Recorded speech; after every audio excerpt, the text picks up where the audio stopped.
Once upon a time in a small town, there was a guy named Dave. Dave was your average guy, loved pizza, hated exercise, and thought yoga was just a fancy way to stretch. One evening, he decided to surprise his friends with homemade pizza. He had never made pizza before, but how hard could it be, right?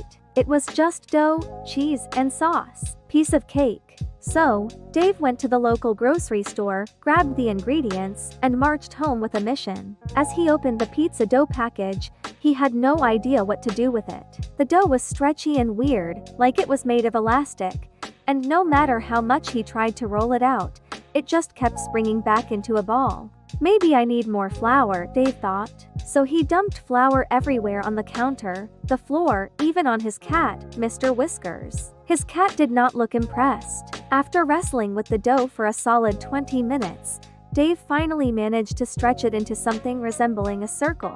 It wasn't perfect, but it was a start. Now, for the sauce. He grabbed a jar of tomato sauce, opened it, and the lid was stuck.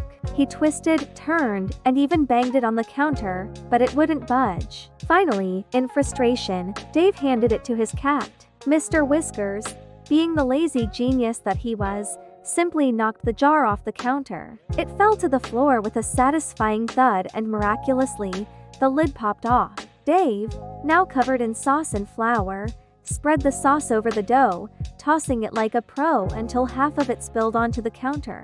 No worries though, he had plenty more sauce somewhere. After a few more mishaps, including dropping cheese on the floor, Dave finally put the pizza in the oven. When the timer went off, he proudly opened the oven door, only to find a burnt, blackened disaster. The pizza looked like it had been through a war zone. But instead of crying, Dave laughed. His friends arrived, saw the pizza, and immediately burst out laughing. It wasn't edible, but it was the funniest thing they'd ever seen. They ended up ordering pizza instead, and to this day, every time they hang out, they remember the great pizza disaster.